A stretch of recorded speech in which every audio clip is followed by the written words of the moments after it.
Hey guys, what's up? It's me again to come at you with day 5 of the Christmas countdown. And we got some pretty heavy hitters. Some AAA games are here in our 24 through 22 spot. So, we're going to go ahead and kind of talk about those.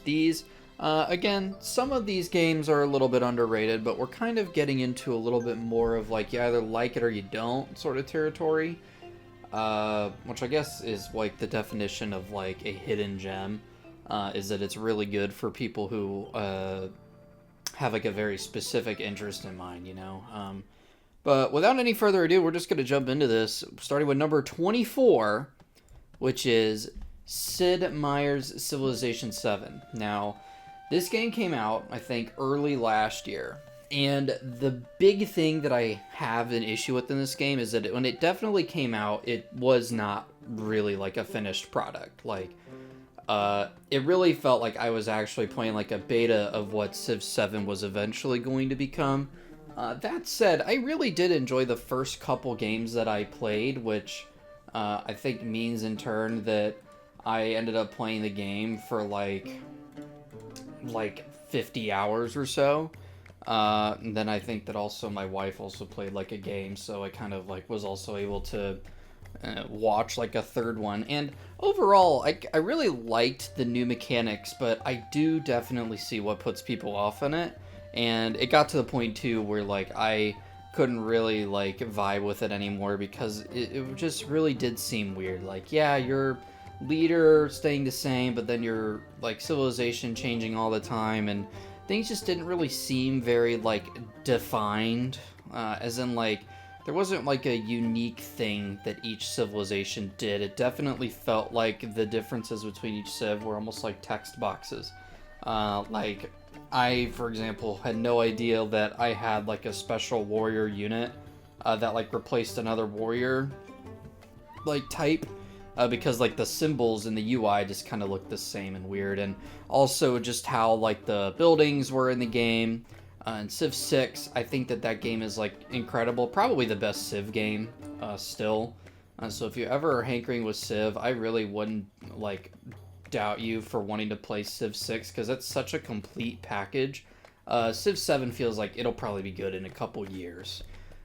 When they figure out the whole like age system. I know that they're gonna probably work on modes to make that like more optional, but I mean, like, they just made like a big naval overhaul, and it's adding stuff that we pretty much already had in Civ 6 with Navy stuff. So again, it's just like kind of underwhelming.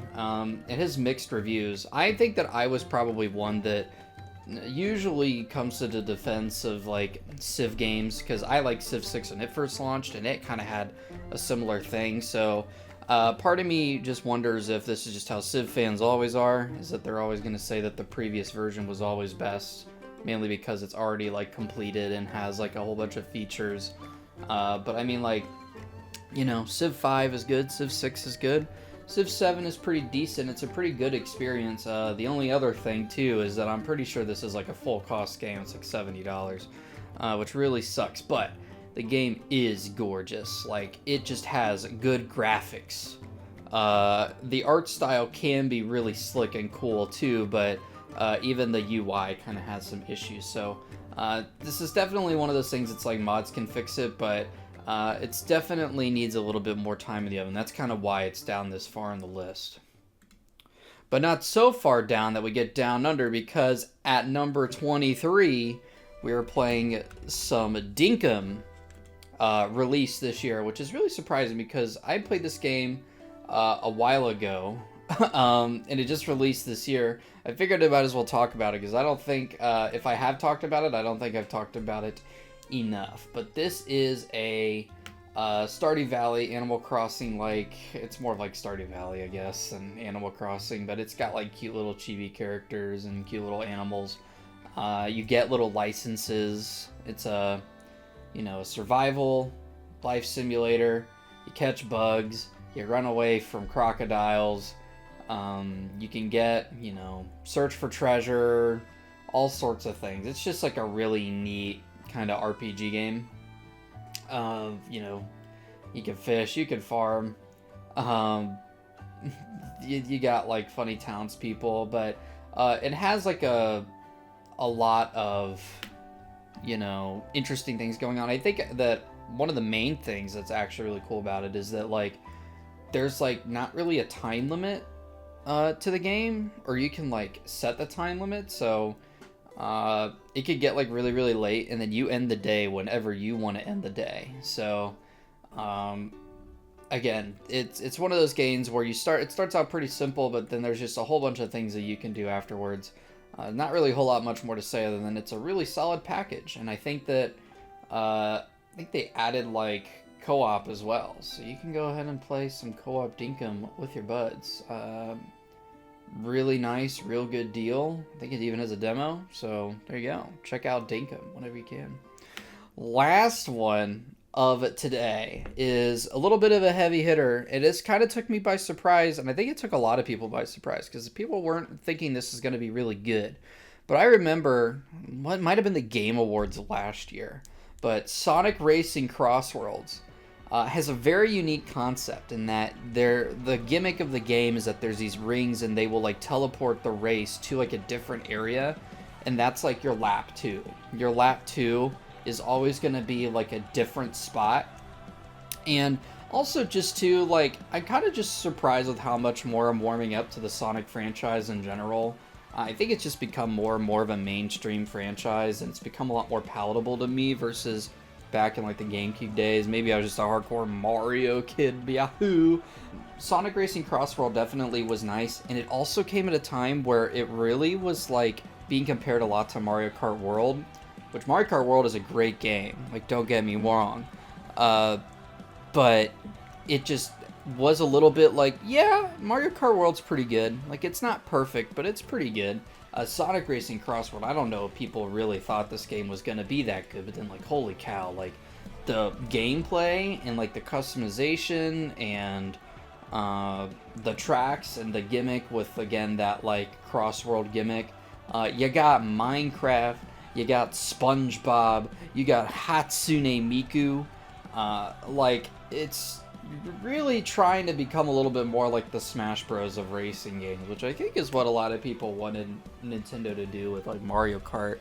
Kind of glad Mario Kart didn't do that, actually. I'm a little bit more of a purist when it comes to that. It was cool to have Link and Inkling, boy and girl, or whatever in Mario Kart, but I'm kind of glad that Mario Kart World really focused more on the Mario like characters. It was just really fun. But yeah, Sonic Racing Crossworlds, really fun gameplay. It looks really cool.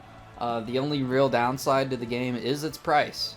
I'm sure it's not going to be like a $70 game forever, but the game is very expensive. And so if you want it, I think that it is definitely worth it if you got the cash.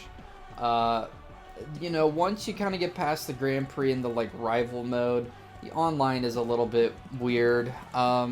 I don't really know how much fun it would be to just kind of be racing online all the time and have this be like your main source of entertainment.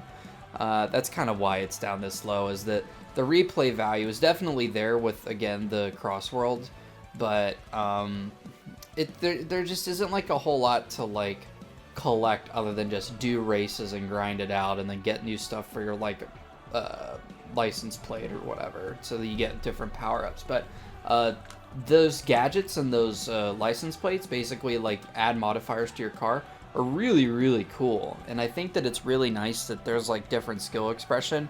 It's like customize your car in Mario Kart, but it's actually like customize how you play the game. Like if you run into people, you might steal their rings and that makes you go faster. Or you can like make it so that you're more likely to get boosts or something like that. So it's like a cool perk system. But anyway, I'm going to stop rambling about Sonic Racing Crossworlds. I'm sure that you can play it for yourself and let me know down in the comments how you feel about it or any of these other games.